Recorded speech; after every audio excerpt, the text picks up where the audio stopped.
À 700 km du tunnel du Mont-Blanc, voici la famille Brédard. Jean-Luc, Marie-Lise et leurs 2 enfants sont partis de Mons en Belgique ce matin. Direction l'Italie. Comme chaque année, cette famille s'apprête à passer une semaine au sport d'hiver. C'est loin, oui et non. C'est quand même pas si loin, c'est jamais qu'à 900 km. Et puis on s'est arrêté là en été la première fois et on a vraiment adoré l'endroit. C'est la 5e année qu'on y va. Ah ouais, moi c'est mes vacances préférées. On fait du ski et du snowboard la journée. Puis parfois on fait des journées consacrées au ski de fond. Et après le ski on fait de la luge aussi. Par contre si t'as les petits gâteaux à portée de main, moi je m'enfilerais bien un petit gâteau. La route est encore longue. Alors pour ne pas perdre de temps, ils pique-niquent dans la voiture. Dans quelques heures, ils vont passer dans le tunnel du Mont-Blanc et ils s'en réjouissent d'avance. C'est se dire, voilà, on est en dessous du Mont-Blanc. En dessous du Mont-Blanc, c'est quand même la montagne la plus élevée d'Europe. Donc c'est quand même un endroit un peu mythique et se dire qu'on passe en dessous, c'est plutôt ça aussi, c'est une prouesse quand même. Ouais. Percé dans la roche, sous le plus haut sommet d'Europe, le tunnel du Mont-Blanc, c'est un axe majeur emprunté chaque année par 1 800 000 véhicules. Il permet, été comme hiver, de rejoindre l'Italie depuis la Haute-Savoie en moins de 15 minutes. Dès 1959, cet ouvrage titanesque scelle l'amitié franco-italienne. 350 ouvriers y travaillent pendant 6 longues années. À l'époque, c'est le plus long tunnel routier du monde. Ce 16 juillet 1965, il est inauguré en grande pompe. Le tunnel du Mont-Blanc a été inauguré par le général de Gaulle et M. Giuseppe Saragat, président de la République italienne. 11,6 km de galerie dans laquelle se relaient 260 personnes. Leur mission, assurer le passage sur cette route internationale où poids lourds et voitures transitent par tous les temps. Nous avons suivi Carlos, 40 ans. Agent autoroutier, il se bat tous les jours pour que la neige ne mette pas en péril l'accès au tunnel. Est-ce que tu pourrais m'ouvrir la barrière de cerveau, s'il te plaît? C'est pour faire accéder des gens d'EDF. Christophe est chauffeur routier. Depuis 30 ans, il emprunte cette voie plusieurs fois par semaine et gagne ainsi un temps précieux. Mais ce n'est pas du goût des riverains qui dénoncent la pollution dans la vallée. Dominique et Nathalie sont inquiets pour leur santé et celle de leur fils. J'ai vraiment peur qu'à plus ou moins longue échéance, il attrape une maladie grave, quoi. Le tunnel, une véritable institution franco-italienne. Le restaurant de François vit grâce à ce lieu de passage depuis 50 ans. Ça faudrait pas faire, mais moi je peux. Je suis patron. Plongé dans les coulisses de ce lieu, pas comme les autres.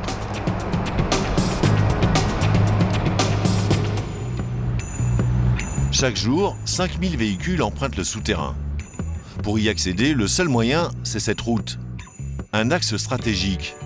On l'appelle la route blanche. C'est l'unique accès au tunnel du Mont-Blanc. Un tracé sinueux de 20 km qu'il faut à tout prix protéger malgré des conditions climatiques souvent extrêmes en Haute-Savoie.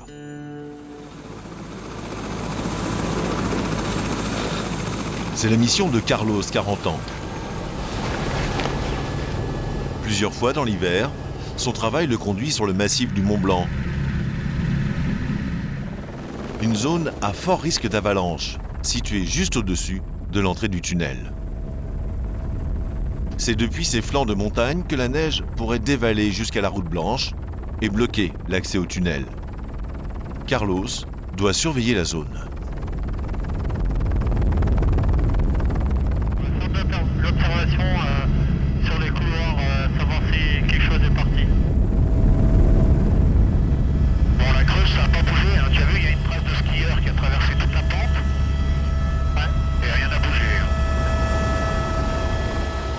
Ces couloirs neigeux présentent de gros risques d'avalanche. Carlos et ses collègues y ont donc installé des équipements uniques. Des tuyaux ancrés dans la roche à flanc de montagne. Ils permettent de déclencher des avalanches préventives.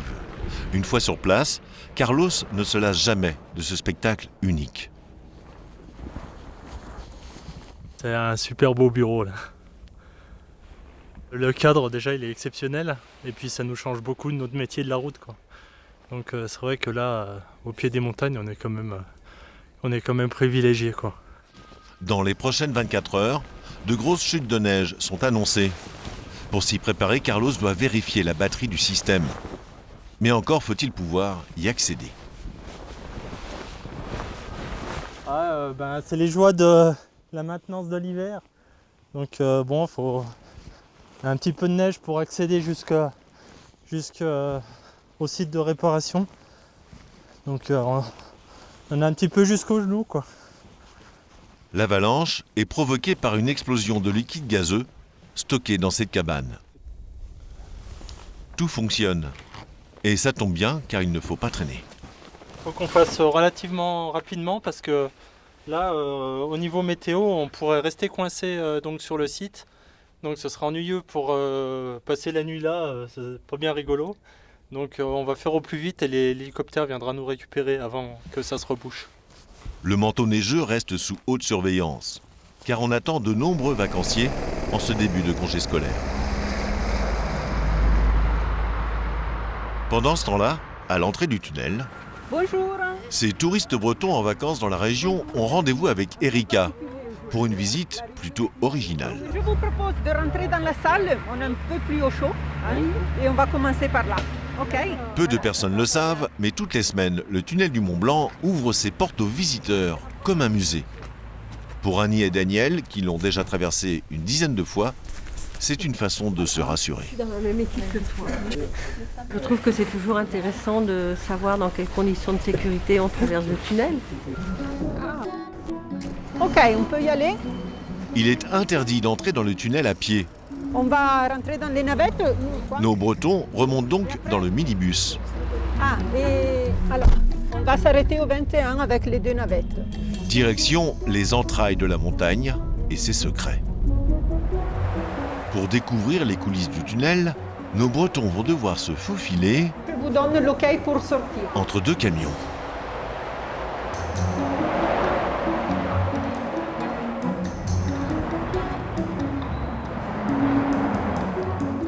C'est le seul moyen d'accéder aux abris d'urgence en cas d'accident. Il y en a 37 en tout dans le tunnel, disposés tous les 300 mètres. Ils sont reliés entre eux par une galerie de secours située sous la route. Voilà. Alors, là, vous êtes à l'abri. Ce refuge peut accueillir jusqu'à 50 personnes. Ici, chaque détail a été imaginé pour tranquilliser les automobilistes en détresse. On a donné la couleur jaune. Avec les psychologues, on a vu que le jaune, c'était la couleur pour relaxer un peu les gens. C'est calculé. Alors, il n'y a pas de bonbons à manger, rien de biscuits, mais vous avez de l'eau. Alors, en effet, dans chaque abri, vous avez une armoire. À l'intérieur de l'armoire, vous avez de l'eau, de l'oxygène, des couvertures thermiques. Comme dans tous les abris, ce même petit écran, il permet aux usagers d'entrer en contact avec un opérateur. Bonjour. Rebonjour. Ça flambe dans le tunnel. On voit pas de fumée. Non, mais ça couvre. Vous voyez que quand même, ce système de vidéoconférence, c'est plutôt rassurant. Lui, la consigne qu'il a, c'est de parler avec vous et de vous informer que quelqu'un, il viendra vous chercher. J'avais un peu peur, maintenant je pense que je serai plus rassurée. Ouais. Parce que on a vu, quoi. C'est vrai que c'est vraiment très pédagogique, hein, ça. Ouais. Allora, un selfie dans le tunnel. Oui, on voit. Alors ça, vous ne le faites pas dans le tunnel, s'il vous plaît. Sinon, demain, je ne travaille plus au tunnel, moi. Mais Erika a encore quelques secrets à leur dévoiler. On va descendre dans la gaine. Vous faites attention à la tête. 2 fois qu'il y a la porte et un tuyau. Bon, c'est haut, mais vous faites attention. Si un incendie se déclarait juste devant l'abri, il pourrait encore s'échapper par ici, 15 mètres plus bas. Si vous regardez à droite et à gauche, vous voyez la continuité de la gaine. On pourrait sortir d'un côté plutôt que de l'autre. De ce côté, on pourrait sortir du tunnel du côté italien. Vous voyez que la gaine, elle va vers l'Italie. C'est vrai que c'est une découverte. C'est vraiment rassurant parce qu'il y a quand même une sécurité maximum, là, je pense. Pour assurer ce niveau de sécurité, plus de 260 personnes se relaient jour et nuit, des Français et des Italiens. À l'heure du déjeuner, Erika retrouve Benoît, l'un de ses collègues français. Les Français font bien les pâtes? Je ne sais pas vous dire. Tu as mangé des pâtes chinoises? Si, moi je mangeais des pâtes chinoises, alors je ne fais pas... Italienne qui ne mangeait pas de chinoise. Exact. Ah, attends. Parce que si tu vas goûter les pâtes que j'ai fait moi, je ne sais pas si c'est... Ah bon? Benoît et Erika travaillent au sein de la même entreprise, mais pas tout à fait dans les mêmes conditions. Moi, français, j'ai un contrat français, de droit français. Et la différence, c'est que Erika, étant italienne, elle a un contrat de droit italien. Donc il y a forcément des différences. C'est quoi par exemple? Ben, l'horaire. L'horaire. Moi, je travaille 40 heures par Voilà. semaine, vous voyez, je suis très fatiguée. Benoît, elle travaille 35 heures Voilà. par semaine, par exemple. Français et Italiens, ce sont tous des anges gardiens du tunnel. Des bouchons sur la route des stations de ski cet après-midi. La journée est classée noire en Rhône-Alpes dans le centre. De leur côté, Jean-Luc et sa famille sont encore à 250 km du tunnel. Et ils ne sont pas les seuls à être pressés d'être sur les pistes. Début de vacances d'hiver oblige, on attend 3 fois plus d'automobilistes qu'en temps normal sur les grands axes menant aux stations. On passe par la Suisse. Non, à côté. Annulation de passe dans la Suisse Non. sur la 43. Mais Jean-Luc reste optimiste. On sera à l'heure pour l'apéro. C'est bon. Mais ce n'est pas encore gagné. Et voilà, ça recommence. Mais non. Ah si. Ouais, inévitable. Ça doit pas être bien grave. Ça fait partie du jeu. Dans ces conditions, pas facile de tenir leur objectif, être en début de soirée dans leur hôtel italien au pied des pistes. D'autant qu'un autre obstacle vient de se mettre au travers de la route. À 10 km du tunnel du Mont-Blanc, sur la route blanche, Carlos vient d'être appelé. Un pylône électrique a cédé sous le poids de la neige. Ces agents ont dû mettre en place une circulation alternée sur 1 km, une mesure provisoire. Il faut rétablir le courant au plus vite. Ouais, le PC, c'est Carlos. Est-ce que tu pourrais m'ouvrir la barrière de Servoz, s'il te plaît? C'est pour faire accéder des gens d'EDF. Ok, Carlos. Vous êtes devant là? Ouais, on est prêt. On attend que tu puisses nous ouvrir. Les services EDF sont déjà là. Le courant sera rétabli dans la journée. Un événement fréquent, car sur la route blanche, il peut tomber jusqu'à 6 mètres de neige. Les agents ont donc tout un attirail pour dégager la chaussée. Comme cette drôle de machine, on l'appelle la fraise à neige. Même les plaques les plus épaisses ne lui résistent pas. Mais pour dégager les espaces de sécurité comme ce téléphone, rien ne vaut une bonne pelle traditionnelle. Ici, on peut avoir des chutes de neige, des chutes de glace éventuelles. Donc on s'efforce de maintenir au mieux le réseau dans de bonnes conditions de circulation. Après 8 heures de service, Carlos a terminé sa journée. En Italie, juste à la sortie du tunnel, le restaurant de François est devenu une étape incontournable pour les voyageurs. Ciao Tiziane. Réservation? Oui. Quelque chose? Pour le soir. Ok. Beaucoup? Oui. Bene. Bisogno di voi ce soir. Buongiorno a tutti. Ici, on ne prépare que des spécialités du Val d'Aoste. Bene. Des pâtes, bien sûr, mais aussi de la polenta ou du chamois en civet. Le chamois en civet, avec le vin rouge, la cannelle, les oignons, les carottes, un peu de tout. Mais le petit truc de François, c'est d'agrémenter tous ces plats d'un fromage typique de la région. C'est de la fontina, avec du beurre. C'est cuit au bagnomaria parce que sinon elle colle. Il doit être très très crémeux et on le met directement sur la polenta ou sur les pommes de terre ou avec des croûtons. C'est un peu moins spectaculaire que la savoyarde, mais c'est très bon. Ça faudrait pas faire, mais moi je peux. Je suis patron. Une recette familiale qui fait mouche, la même depuis 50 ans. Tout commence dans les années 60, à l'époque où les parents de François ont ouvert ce restaurant. Là j'ai quelques souvenirs sur photo. Papa, Filippo et maman Esterina. Ses parents ont l'idée d'ouvrir une petite trattoria italienne pour nourrir les 350 ouvriers qui construisent le tunnel. Celle-là, elle est magnifique. Ça, c'est des ouvriers du Mont Blanc qui étaient arrivés à la profondeur de 5800 mètres le 3 août 1962. Pendant ces 5 ans où les ouvriers du chantier du tunnel ont mangé chez eux, les parents de François bâtissent leur réputation et se font un nom dans la vallée. Une belle histoire qui perdure depuis l'ouverture du tunnel il y a 50 ans. C'était notre fortune, mais c'est la fortune de tout le pays. Parce qu'avec tous les gens qui passent, sans ça, on était vraiment dans un cul-de-sac. Le tunnel, une chance pour la région, jusqu'à ce mardi de mars 1999, où le rêve tourne au cauchemar. Ce jour-là, un camion frigorifique prend feu au beau milieu du tunnel. 39 personnes périssent, la plupart asphyxiées. Aujourd'hui, la hantise des responsables du tunnel, c'est un nouvel incendie dévastateur. Alors, ils ont investi plus de 300 millions d'euros dans un système de sécurité ultra performant. Pas moins de 160 caméras reliées à ce PC sécurité 24 heures sur 24. Grâce à ces écrans, rien n'échappe à Jean-Louis. On peut avoir partie par partie, toutes les plateformes italiennes ou françaises, toutes les rampes d'accès, on peut tout avoir. Et ce n'est pas tout. Le système l'avertit au moindre ralentissement. Ici, vous avez un véhicule arrêté dans le tunnel. Ok, tu peux repartir. Et l'alarme est arrivée, oui, à peu près 10 secondes après qu'il soit arrêté.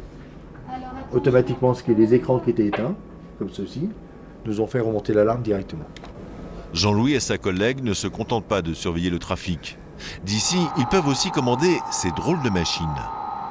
D'énormes ventilateurs situés à 20 mètres sous terre, ils servent à extraire rapidement la fumée en cas d'incendie. Mais le meilleur atout du tunnel contre le feu, c'est une équipe de 11 pompiers. Ils sont sur le qui-vive 24 heures sur 24. Ils sont stationnés au beau milieu du tunnel, à 6 km de l'entrée. Ces pompiers se relaient jour et nuit dans ce petit local de 15 mètres carrés creusé dans la roche. Leur mission, rester en alerte au cas où. Et pour passer le temps, heureusement qu'il y a la télé. Ah mais la chaîne 501, il y a un documentaire. Ici on attend qu'il va se passer quelque chose. On a la télé, on a Sky et ça passe. Et après bon, on est toujours à toi, on rigole un peu, on fait le café, non ça va. Faut bien s'entendre avec ses collègues, hein. Ouais, sûrement. Chacun s'occupe comme il peut, selon ses spécialités. Pour Lucas, c'est le café. Je suis de Naples. Il n'y a que ceux de Naples qui peuvent faire le café ici. C'est ça? Mais aujourd'hui, leur petite pause ne va pas s'éterniser. Car pour les maintenir sur le qui-vive, leurs responsables organisent très régulièrement des alertes incendie. Ils ont 3 minutes pour enfiler leur tenue de feu et rejoindre leur lieu d'intervention.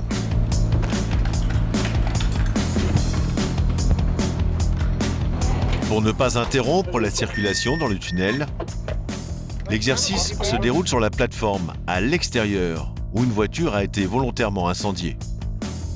Leur camion est unique au monde. Il contient 4 fois plus d'eau qu'un camion de pompier normal. Grâce à cette lance à incendie horizontale, spécialement conçue pour intervenir dans le tunnel, ils parviennent ce jour-là à accomplir leur mission, éteindre ce feu en moins de 5 minutes. Sur l'autoroute, la famille Brédard se rapproche du tunnel du Mont Blanc. Les petits gars, on en a plus que pour 2h30. Hein. C'est bon? Ça ira? On n'a pas le choix. Ça sent les vacances, oui. Un peu de neige, bon, il y a de la pluie, ça c'est dommage, mais voilà. On y est presque. Des paysages grandioses, de nombreux tunnels et une route qui serpente de plus en plus. Il est 18h30 et tout le monde est fatigué.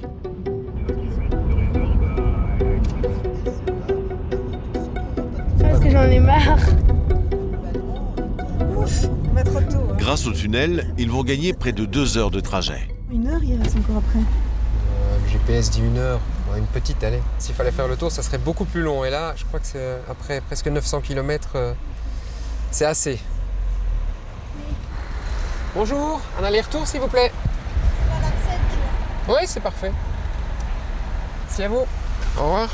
Un raccourci qui a un prix. 54 € et 30 cents aller-retour. Ah, ouf quand même. Ah ben oui. C'est pas donné, c'est sûr. Mais en même temps, comme c'est un sacré gain de plan. Voilà. J'imagine que ça a quand même dû coûter beaucoup d'argent à construire. Et à maintenir. Et à maintenir certainement, oui. Allez, c'est parti.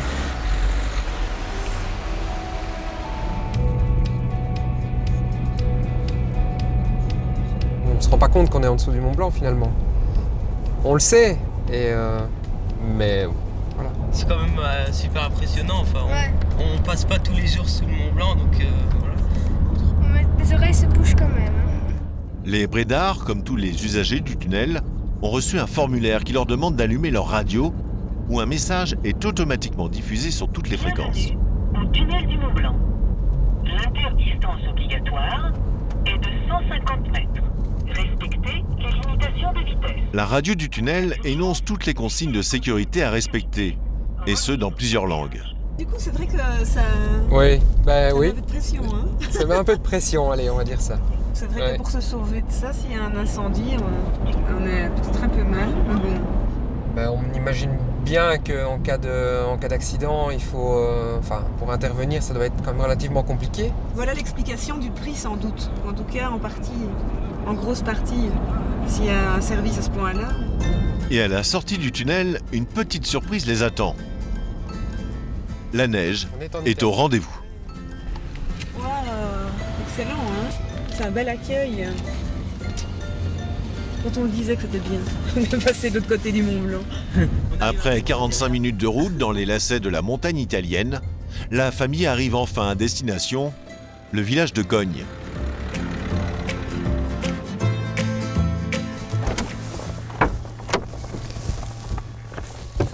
Ça y est, on y est.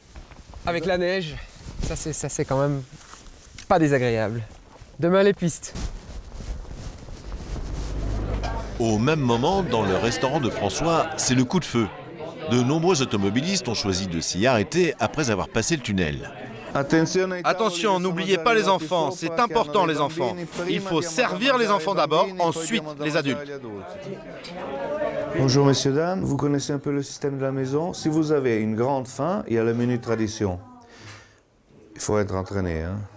On vous amène une quinzaine d'hors d'œuvre, puis les pâtes et les viandes. Sinon, il y a le menu à la carte. Bon appétit.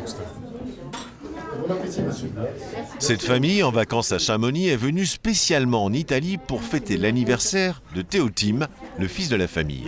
C'est une tradition très appréciée. C'est souvent la queue pour le tunnel, et c'est un peu une pause traditionnelle. Et voilà, c'est très bon resto. Chez Filippo, il y a plus de 6 plats, et ils sont tous à volonté. Mais il faut un appétit solide pour venir à bout de ce repas gargantuesque. C'est le défi de ces Italiens.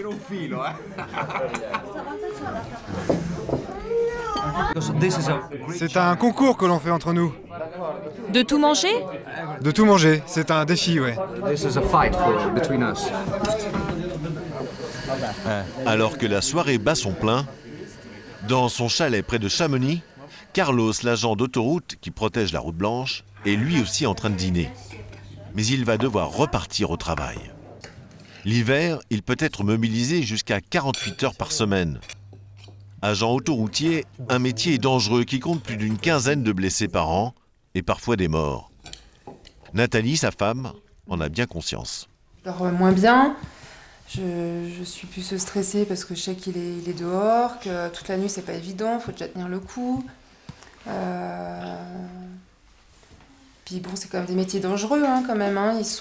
La circulation, ça roule vite, les gens font pas forcément attention à ce qu'ils font, même quand il y a des balisages. On est toujours un peu sur le qui-vive. Pas simple au quotidien. Aux dernières nouvelles, on annonce plus de 20 cm de neige. Carlos se prépare donc à une nuit difficile. C'est un petit peu exceptionnel, on va dire. C'est quand même une bonne chute C'est quand même pas tous les jours. Je prends un peu mes précautions en roulant doucement. Quitte à arriver un petit peu en retard, vaut mieux arriver. Carlos doit organiser la relève des équipes au plus vite, afin d'éviter que la neige ne recouvre totalement la chaussée. Vous allez faire les bretelles à vous deux? Ouais, tous les deux. D'accord. Ça va aller? En plus des 5 agents prévus au planning, Carlos reçoit l'appui de 5 collègues supplémentaires. Au total, 10 camions vont se partager 20 km de la route blanche. J'ai vu avec Aurélien, vous partagez les bretelles, haut et bas?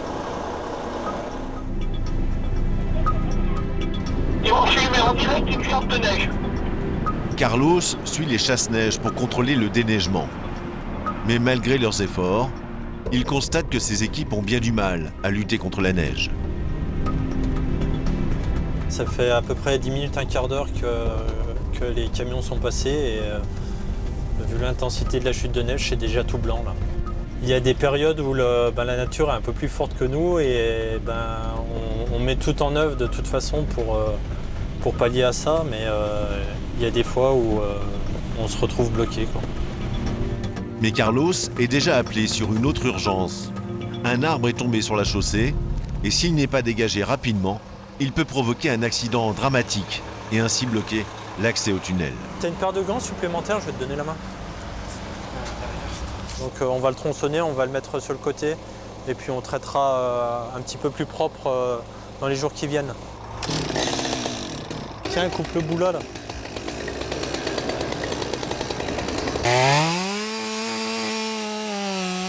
Le travail se fait en équipe, mais il faut faire vite pour ne pas suspendre le déneigement trop longtemps. Essaye de le basculer là-haut. L'intervention aura duré moins de 5 minutes. Toute la nuit, ce sera un balai incessant pour éviter que la neige ne s'installe et bloque la route blanche.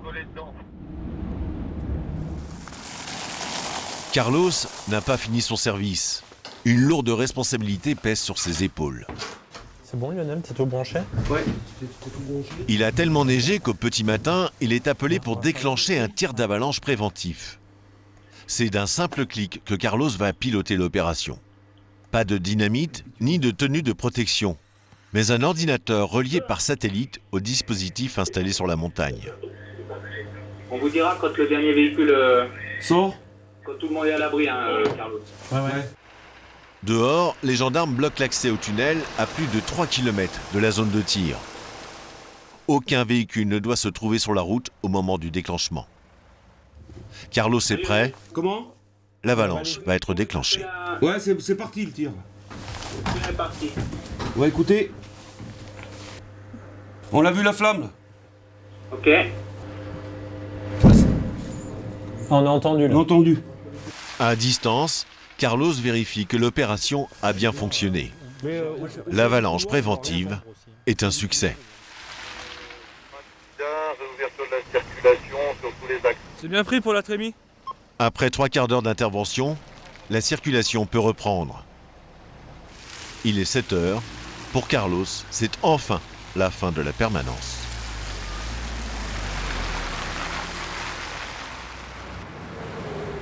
À 100 km de là, près d'Annecy, Christophe, chauffeur routier depuis 30 ans, charge son camion. Il travaille dans une petite entreprise de transport familial qui compte 10 chauffeurs. Elle est dirigée par Daniel, qui livre de la ferraille et dont l'unique client est l'Italie. Pour eux, le tunnel du Mont Blanc est vital. Sans lui, impossible d'envisager le moindre business avec l'Italie. Heureusement qu'on l'a. Ouais, Hein? comme s'il y avait une route, il y a un éboulement, la route tombe, il n'y a plus de route, vous attendez. Voilà. Pareil, exactement pareil. Aujourd'hui, Daniel et Christophe sont un peu stressés. Et pour cause, de la neige est attendue. Ils savent que d'un moment à l'autre, l'accès au tunnel peut leur être refusé. On attend que la préfecture se réveille, qu'ils nous interdisent ou ne nous interdisent pas, et puis voilà, c'est tout. Déjà ce matin, on m'a déjà prévenu que d'ici ce soir, de toute façon, ça serait fermé. Donc puis bon, il y a des prévisions qui sont là, de toute façon, donc voilà. Il est 16h. Bon, j'y vais, Daniela. Sans plus de précision des autorités, les deux hommes décident de tenter le coup. Christophe va prendre la route au risque d'être bloqué à l'entrée du tunnel. Il doit livrer un chargement à Brescia, une ville italienne située à 415 km. S'il ne parvient pas à passer par le tunnel du Mont Blanc, il devra faire un gros détour. On perd plus de 2 heures. Alors 2 heures aller et 2 heures retour. Là, ça fait 4 heures, c'est sur un trajet. 4 heures de plus, des fois on ne peut pas rentrer. Mais ce jour-là, la neige fond à vue d'œil et ressemble davantage à une pluie épaisse. Une bonne nouvelle pour Christophe, mais il n'est pas serein pour autant. Pour avoir le droit d'entrer dans le tunnel, il faut aussi que son camion passe avec succès les contrôles drastiques effectués juste avant le passage. Depuis l'accident de 1999, les camions ne doivent pas dépasser 2,55 m de large pour éviter tout risque de collision. Avant, là, il n'y avait aucun contrôle avant. On arrivait, on partait du dépôt, on montait au Mont Blanc, c'est terminé. Hein. Mais depuis qu'il y a eu les catastrophes, maintenant, c'est vraiment sévère. Hein. Pour passer en large, au tunnel, c'est que c'est 2,55 m. Et si vous faites 2,60 m, c'est pas la peine de passer, ils ne vous laisseront pas passer. Hein. Ici, pas d'agent. C'est un portique automatique qui contrôle le gabarit du poids lourd. Là, on a passé. On ne perd pas beaucoup de temps, je veux dire. Ça mesurait la hauteur et largeur. Et on va prendre à la sortie un ticket, c'est eux qui nous disent, on donne le ticket, si là on est bon ou pas bon. Ouais. Ça va toi? T'es généreux? Ça c'est la contre-marque. Ok d'accord, mais pas de soucis. Ça c'est la contre-marque qu'on a le droit, c'est de passer au tunnel. Hein. Christophe est soulagé. Il a obtenu son laissez-passer et pour acheminer son chargement en temps et en heure. Mais certains de ses collègues n'auront pas cette chance. Car aux abords du tunnel, les gendarmes arrêtent de nombreux poids lourds. C'est le lieutenant Eddie Andréani qui dirige ce jour-là les opérations. Vitesse, équipement, temps de trajet, sécurité oblige, il ne laisse rien passer. Un problème? Monsieur n'a pas d'extincteur? Un extincteur dans un camion? Ah oui, tout à fait. Surtout ici pour les chauffeurs poids lourds qui veulent franchir le tunnel du Mont Blanc. À plusieurs reprises, il y a eu des véhicules qui ont eu des problèmes mécaniques avec des dégagements de fumée ou des départs d'incendie. Et dans de nombreux cas, le chauffeur lui-même a pu éteindre l'incendie. Donc c'est quelque chose que l'on vérifie sur tous les poids lourds. C'est vraiment un organe de sécurité primordial lorsqu'on veut franchir le tunnel. Prix de l'oubli pour ce chauffeur italien, 45 €. L'amende est à payer immédiatement. C'est normal qu'il y ait des contrôles. On ne peut pas dire qu'il y en ait trop. C'est normal. De toute façon, on sait très bien qu'il y aura toujours les gendarmes ici. Ils nous contrôlent toujours à cet endroit précis.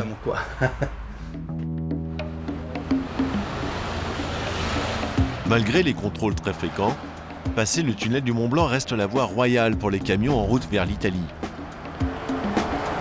Mais le trafic de ces 2000 poids lourds qui empruntent le tunnel chaque jour ne fait pas que des heureux dans la vallée. Le village des Ouches, à 10 minutes du tunnel, semble être le cadre de vie idéal. Et pourtant, l'air y est parfois plus pollué qu'à Paris. C'est ce qu'a découvert Nathalie depuis qu'elle a emménagé ici il y a 15 ans. Ah, nous allons être doublés par un énorme camion, regardez.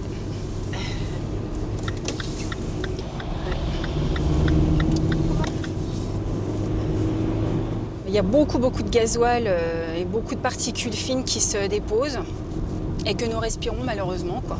C'est vraiment navrant, c'est un endroit que j'adore, c'est magnifique à tout point de vue, le paysage est beau, on peut faire plein de choses et ça me fait vraiment mal de savoir que mon enfant, peut-être qu'un jour il aura un risque d'attraper, d'avoir une très grave maladie parce que les premières années de sa vie il a vécu là-dedans.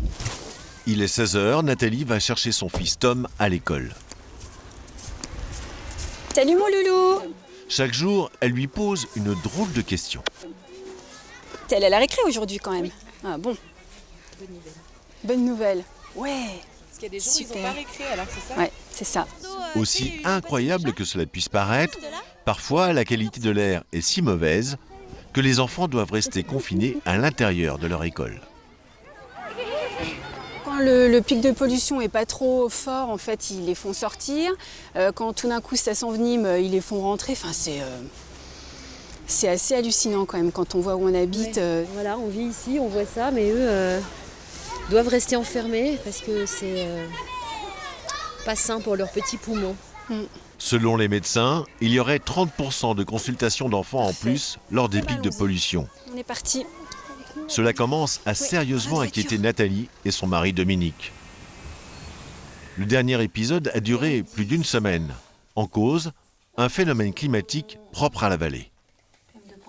Ce que vous voyez ici, donc, c'est toute la nappe de pollution qui étouffe tout le fond de la vallée. Ça, c'est de l'air chaud pollué qui ne peut pas monter et s'évacuer vers le haut puisque le froid est en train de descendre dans le fond de vallée.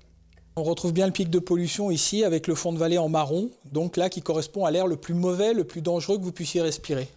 On est dans des niveaux qui sont équivalents à ceux que vous pouvez retrouver à Pékin, à Hong Kong, à Singapour, quand ils ont des pics de pollution maximum. Nous les retrouvons ici. On a les yeux qui picotent, on a des rhumes qui se déclenchent et qu'on n'arrive plus à faire passer, des gens de rhinopharyngite, ce genre de trucs. Et puis il y a certains enfants qui ont de l'asthme, malheureusement. Et là, ça devient carrément plus grave, quoi. Dominique et Nathalie sont excédés. Ils ont décidé d'aller manifester leur colère à Annecy afin d'alerter les pouvoirs publics. Le lendemain matin, sur le parvis de la gare, 600 manifestants se sont donné rendez-vous. Parmi eux, Dominique, Nathalie et leur fils Tom. Petites oreilles, mon loulou. Je crois qu'il faut que tu lances, là, il est... Oui, on y va. J'ai dit qu'on partait à 10h20. 10h20, le temps qu'on s'installe, il faut bien 10 minutes. Dans la ligne de mire des manifestants, les poids lourds qui empruntent le tunnel du Mont-Blanc.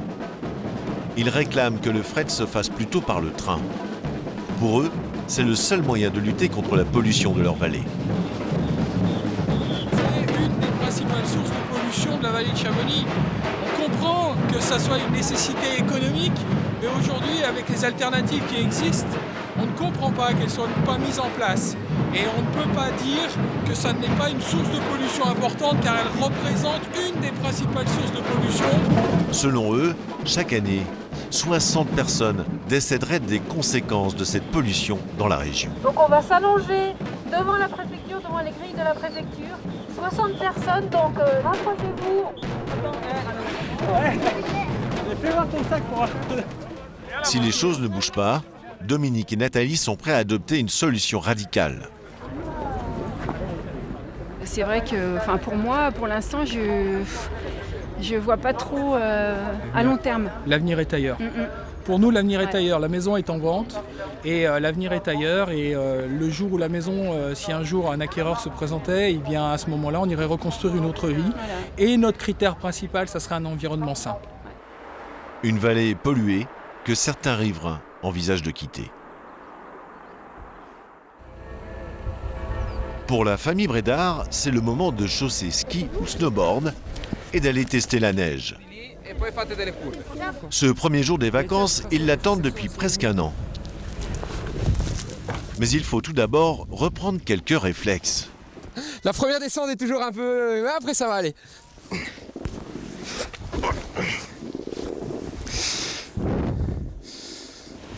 Bon allez, on y va.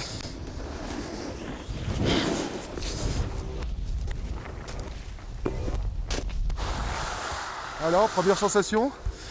Tremblante sur mes jambes, faut que je resserre mes bottines. Ah bah oui, j'avais pas accroché mes bottines. Mon Dieu. Comme chaque année, ils se félicitent d'avoir passé le tunnel et d'avoir fait le choix des pistes italiennes. Voilà la file pour les télésièges. Donc c'est bien, on monte, on descend, on fait pas la file.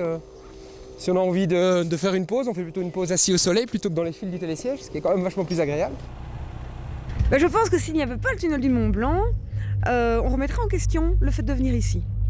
Parce qu'à mon avis, le temps serait franchement allongé et on remettrait en question vraiment cette idée de venir de l'autre côté des Alpes, parce que c'est déjà loin, quoi.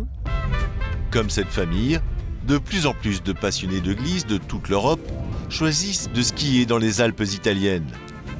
Ici, les stations sont loin d'être envahies et pour cause, les Italiens n'ont pas de vacances scolaires en février.